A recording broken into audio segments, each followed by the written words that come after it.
I got so much motherfucking design on right now.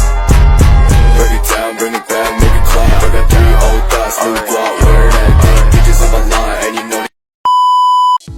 Ketika Perang Dunia I dan II, secara politis Australia masih berada di bawah kekuasaan Inggris. Maka dari itu, segala urusan dalam negeri maupun luar negeri Australia dikendalikan oleh Inggris. Keterlibatan Inggris dalam Perang Dunia turut melibatkan Australia di dalamnya. Hal tersebut dilakukan Australia sebagai bentuk loyalitas terhadap negara induknya. Beberapa gerakan yang dilakukan oleh Australia sebagai bentuk keterlibatannya dalam Perang Dunia I diantaranya: yang pertama, kampanye Gallipoli. Kampanye Gallipoli merupakan kampanye besar pertama yang dilakukan oleh Australia selama Perang Dunia I. Kampanye ini merupakan inisiatif dari sekutu untuk merebut selat strategis Dardanella yang memisahkan semenanjung Gallipoli di Eropa dari Asia Kecil yang dikuasai oleh Kekaisaran Ottoman Turki, sekutu Jerman. Angkatan Laut Inggris memulai pengeboman benteng Turki pada 19 Februari 1915. Namun serangan tersebut dihentikan sebulan kemudian setelah 3 kapal perang tenggelam dan 3 lainnya rusak. Pendaratan sekutu di semenanjung Gallipoli dimulai pada 25 April 1915 dengan pasukan Inggris mendarat di Cape Helles dan Anzac mendarat di Anzac Cove. Pasukan Anzac terdiri dari sekitar 20.000 prajurit, termasuk Divisi 1 Australia dan Divisi Selandia Baru dan Australia, berhasil menguasai pantai-pantai sempit meskipun menghadapi perlawanan kuat Turki. Meskipun bala bantuan dari Divisi Australia kedua yang baru dibentuk, Anzac hanya membuat sedikit kemajuan selama beberapa bulan berikutnya. Inggris juga tidak mencapai hasil yang baik. Pada bulan September 1915, kejelasan muncul bahwa pertempuran tersebut tidak dapat dimenangkan tanpa bantuan besar. Inggris kemudian memutuskan untuk meninggalkan kampanye tersebut, dan pasukan sekutu ditarik pada bulan Desember 1915 dan Januari 1916. Keberhasilan kampanye Gallipoli diharapkan dapat mengakhiri partisipasi Turki dalam perang. Namun jika gagal, sekutu mengalami kerugian sekitar 214.000 korban jiwa tanpa mendapatkan hasil yang signifikan. Lebih dari 8.700 warga Australia dan lebih dari 2.700 warga Selandia Baru termasuk di antara korban tewas. Yang kedua, Front Barat. Sebanyak 330.000 penduduk Australia terlibat dalam pertempuran di Front Barat yang membentang dari pantai laut utara hingga perbatasan Swiss melalui timur laut Prancis. Pasukan Australia pertama yang ditempatkan di Eropa dikirim ke Prancis pada Maret 1916. Front Barat pada saat itu mengalami situasi buntu dalam peperangan parit yang kejam, di mana tidak ada pihak yang memperoleh keuntungan wilayah yang signifikan. Namun, kedua belah pihak mengalami banyak korban jiwa. Sebagian besar tentara Australia tidak memiliki persiapan yang memadai untuk menghadapi pertempuran parit.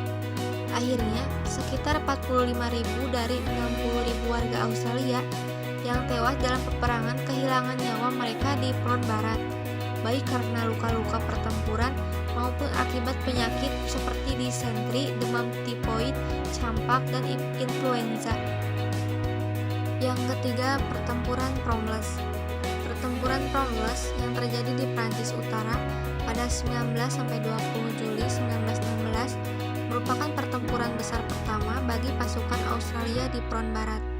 Tujuan sekutu adalah mencegah pasukan Jerman bergerak dari Fromelles ke pertempuran Somme sekitar 40 mil ke arah selatan. Pasukan Divisi Australia ke-5 dan Divisi Inggris ke-61 atas keputusan Komandan Inggris dikirim untuk merebut 2 baris pertama parit Jerman. Meski berhasil merebut sebagian kecil parit pada malam 19 Juli, serangan sekutu terhenti ketika sebagian besar pasukan mereka dihantam oleh senapan mesin Jerman. Pada keesokan paginya, sekutu terpaksa mundur. Pihak Australia mengalami lebih dari 5.500 korban di Fromelles, menjadikannya hari yang paling tragis dalam sejarah militer Australia. Serangan tersebut juga dianggap gagal taktis karena tidak berdampak pada pertempuran Somme. Yang keempat, pertempuran lapangan Banteng. Pada tahun 1917, di bawah komando Angkatan Darat kelima Inggris, Jenderal Hubert Gough, 4 divisi Australia ikut serta dalam 2 serangan di Belcourt, sebuah desa di utara Prancis. Dalam pertempuran Belcourt pertama, Jenderal Gough memerintahkan divisi Australia keempat untuk bergabung dengan divisi Inggris dalam menyerang garis Hindenburg di Belcourt. Garis Hindenburg merupakan benteng pertahanan Jerman yang dilengkapi dengan kawat berduri, senapan mesin terlindungi oleh perisai beton, parit, dan jaringan terowongan. Meskipun biasanya serangan menunggu hasil pemboman menghancurkan kawat berduri, Gough memilih untuk melanjutkan tanpa pemboman dan mengirim pasukan Australia dengan jumlah tank untuk memimpin mereka melewati garis musuh. Pada 11 April 1917, tank dan pasukan Australia maju menuju Jerman. Tank-tank tersebut cepat dihancurkan, meninggalkan pasukan tanpa dukungan artileri. Meskipun menghadapi tembakan artileri dan senapan mesin Jerman, pasukan Australia berhasil merebut sebagian dari 2 baris pertama parit Jerman. Namun, karena banyaknya korban jiwa dan amunisi yang terbatas, pihak Australia terpaksa mundur ke garis sekutu dengan lebih dari 3.000 korban jiwa. Pertempuran Belcourt kedua terjadi pada 3 Mei 1917, melibatkan divisi Australia ke-1, kedua, dan kelima bersama pasukan Inggris. Sekutu kali ini mendapat dukungan artileri yang memadai, tetapi Jerman memberikan perlawanan yang kuat. Setelah lebih dari 2 minggu bertempur, Jerman akhirnya mundur dari Belcourt.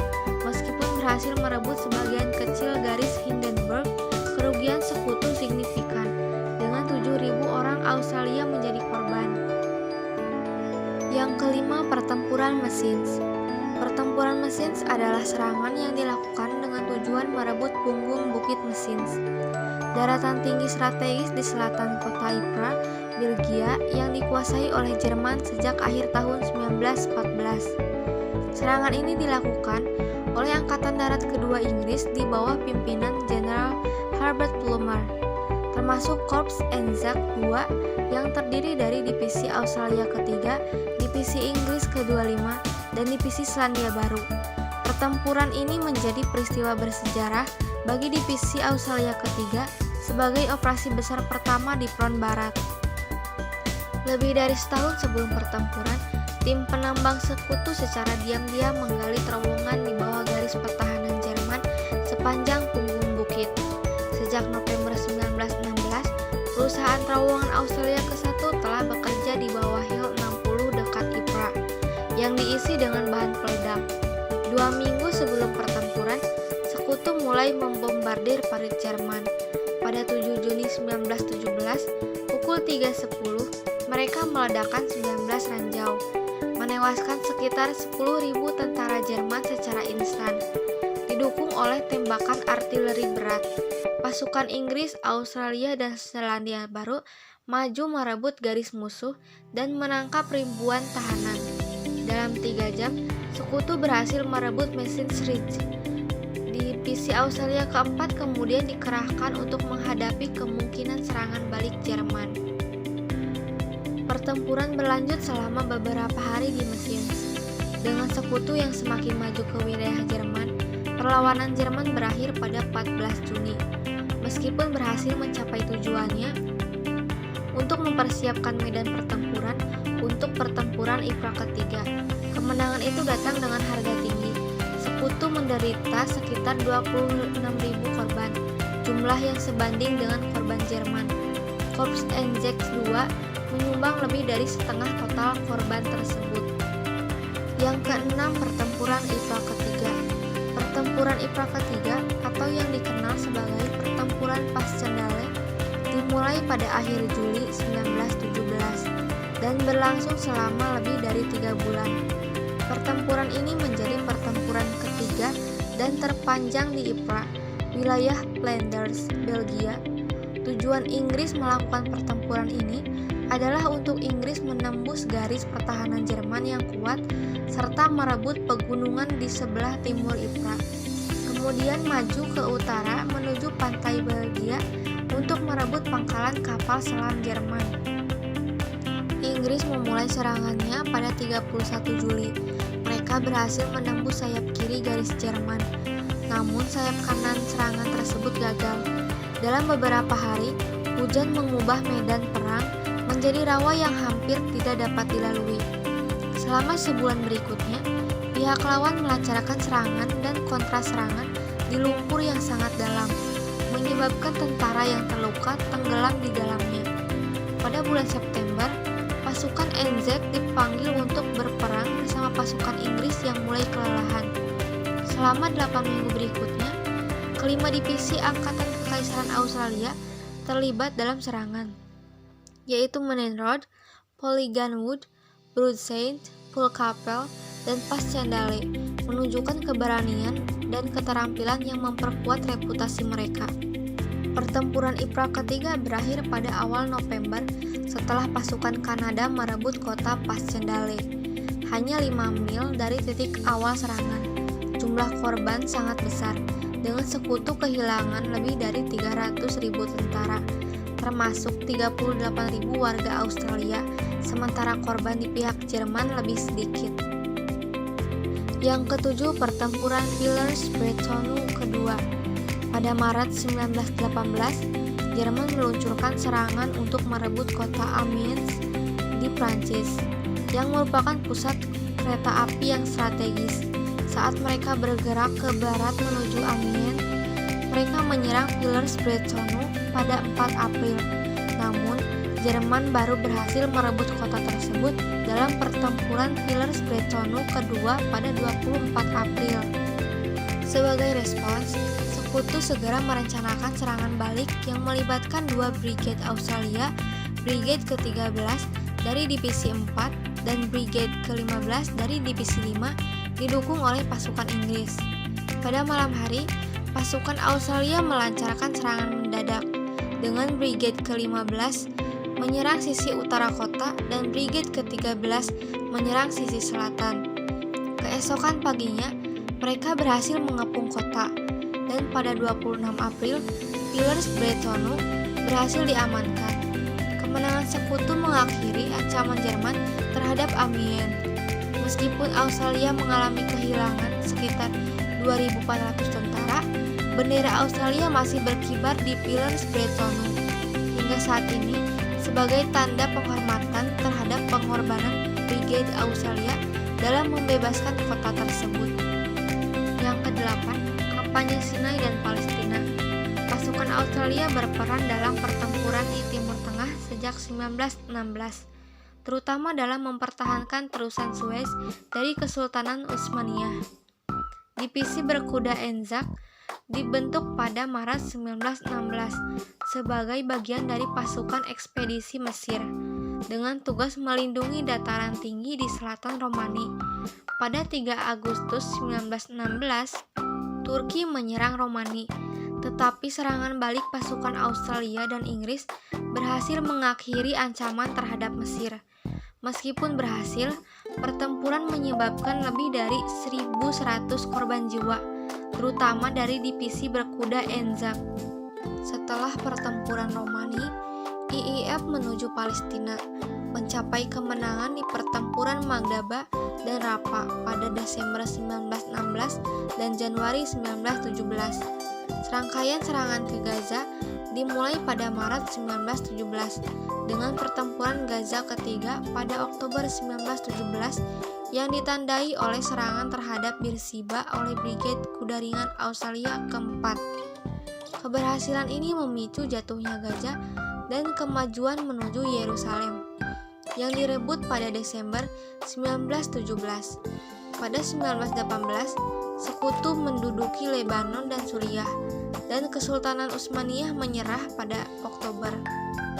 Divisi berkuda Anzac memainkan peran krusial dan mengalahkan Kesultanan Utsmaniyah di kampanye Sinai dan Palestina, mencerminkan pengabdian lebih dari 20.000 warga Australia dengan lebih dari 1.400 diantaranya meninggal.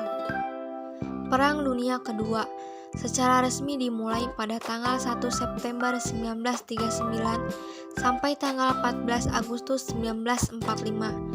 Peperangan ini dimulai ketika pendudukan Jerman di Polandia pada tanggal 1 September 1939 dan berakhir ketika Jepang menyerah kepada Amerika Serikat pada 14 Agustus 1945. Australia termasuk wilayah kekuasaan Inggris. Karena hal inilah, Australia secara otomatis berperang dengan Jerman. Terdapat beberapa hal yang dapat dipetik oleh Australia dari Perang Dunia II. Pertama, dalam situasi perang, Inggris sebagai negara induk dan persemakmuran tidak memiliki kekuatan untuk melindungi Australia. Kedua, Australia menganggap Jepang sebagai musuh dan ancaman yang berpotensi menimbulkan risiko. Selama perang, sekitar 22.000 pasukan Australia ditangkap oleh Jepang. Selain itu, pasukan Australia juga ditahan di dalam penjara Jepang di Sandakan. Dalam keadaan tersebut, sekitar 2.700 tentara Australia dan Inggris dibiarkan kelaparan, disiksa, bahkan dieksekusi secara langsung, yang mengakibatkan sedikitnya orang yang mampu bertahan hidup. Keputusan pemerintah Australia dalam mengeluarkan pasukan untuk berperang di Eropa dan Timur Tengah diambil atas konsultasi bersama Inggris, dan pemerintah mempertimbangkan juga kebutuhan perekonomian dalam negeri serta keselamatan warganya.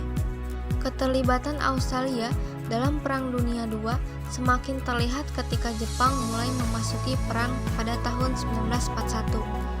Pemerintahan Australia memutuskan tindakan dalam memperkuat pertahanan Australia serta kekuatan militernya ditingkatkan, termasuk dibentuknya Women's Auxiliary Australian Air Force dan Volunteer Defence Corps. Australia melibatkan sekitar lebih dari 1 juta warga Australia bertugas di militer. Selain itu, banyak yang bekerja di industri penting dalam upaya mendukung perang. Pasukan Australia berperang di Eropa, Afrika Utara, dan Pasifik, termasuk juga peperangan Laut Koral, yang memberhentikan Jepang ke Australia. Secara menyeluruh, keterlibatan Australia pada Perang Dunia Kedua terarah dan masuk akal, yang mana pemerintahannya membuat keputusan dengan hati-hati demi keselamatan serta keamanan warga negaranya, sekalian melaksanakan kewajibannya terhadap sekutunya. Dampak Perang Dunia I bagi Australia. Pada bidang politik, Perdana Menteri Australia menetapkan program wajib militer guna memperkuat posisi Australia dalam Perang Dunia. Namun, antusias masyarakat terhadap program wajib militer tersebut berkurang ketika Perang Dunia memakan banyak korban. Akibatnya, barisan pertahanan Australia mengalami kekacauan. Pada bidang sosial, apabila dilihat pada skala internasional, Perang Dunia I mendorong terbentuknya Liga Bangsa-Bangsa yang dijadikan wadah untuk menghimpun rasa perdamaian untuk menghentikan perang. Selain itu, Perang Dunia I juga memakan banyak korban, baik itu korban luka maupun korban jiwa. Dengan banyaknya masyarakat yang menjadi korban, tentu sedikit banyak menyebabkan pertahanan dalam kehidupan masyarakat. Pada bidang ekonomi, perekonomian Australia pada masa Perang Dunia I mengalami perubahan yang cukup signifikan. Hal tersebut didorong oleh banyaknya permintaan akan bahan mentah yang menjadi sumber utama perekonomian Australia seperti produk pertanian, peternakan, wool, dan logam. Dampak Perang Dunia II. Pada bidang politik, terlibatnya Australia dalam Perang Dunia II mendorong Australia untuk melakukan perbaikan pada seluruh bidang yang terdampak. Pemerintah Australia membentuk Department of Labour and National Services pada tahun 1940 bersamaan dengan pembentukan Divisi Rekonstruksi yang bertujuan untuk mengatasi permasalahan-permasalahan yang timbul akibat perang. Salah satu rencana Australia dalam mengimplementasikan welfare state yaitu adanya demobilisasi yang merupakan sebuah program dengan tujuan untuk mengembalikan para veteran ke kehidupan normal. Beberapa layanan yang disediakan oleh pemerintahan Australia untuk mendukung kebijakan ini yaitu pelatihan keterampilan, pengadaan tempat tinggal, dan juga memperluas lapangan pekerjaan. Program atau kebijakan ini diatur berdasarkan Undang-Undang Pemulangan Tentara Australia. Pada bidang sosial, pasca Perang Dunia II usai, Australia dihadapkan dengan beberapa masalah sosial seperti kemiskinan, perubahan dalam masyarakat, dan masalah ketenaga kerjaan. Terlibatnya Australia dalam Perang Dunia II juga mengakibatkan penurunan jumlah penduduk. Berdasarkan data, pada tahun 1943, populasi penduduk di Australia bahkan tidak sampai dari 8 juta orang, di mana hal tersebut tentu akan mengancam keberadaan Australia sebagai sebuah negara benua. Pemerintah Australia memberlakukan sebuah program imigrasi yang dikenal dengan Populate or Perish pada tahun 1945. Dengan adanya program tersebut, pada tahun 1945 sampai 1975, populasi penduduk di kota-kota besar Australia mengalami peningkatan. Peningkatan populasi penduduk ini berasal dari orang-orang Eropa yang berimigrasi ke Australia, kemudian membentuk keluarga baru. Perang Dunia II juga ternyata berdampak serius bagi kondisi mental para veteran. Sebagian dari mereka divonis mengalami PTSD. Untuk menangani hal tersebut, maka pada tahun 1946 dibentuk Departemen Pelayanan Sosial dengan tujuan mendampingi para veteran selama masa rehabilitasi. Peran perempuan dalam dunia kerja turut membawa perubahan sosial yang cukup signifikan, baik itu pada saat Perang Dunia I ataupun Perang Dunia II. Hal tersebut dapat dilihat dari peran perempuan dalam dunia industri dan pertanian karena sebagian besar pria ditugaskan dalam militer. Pada bidang ekonomi, Australia merupakan salah satu negara persemakmuran, maka tak heran apabila perekonomiannya pun bergantung pada negara induknya, yaitu Inggris. Namun, penemuan emas pada tahun 1850-an ternyata memberikan peningkatan terhadap perekonomian dan status sosial Australia. Australia juga memanfaatkan luasnya padang rumput untuk peternakan. Selain emas dan peternakan, perkembangan produksi wol di Australia juga berkembang semakin pesat.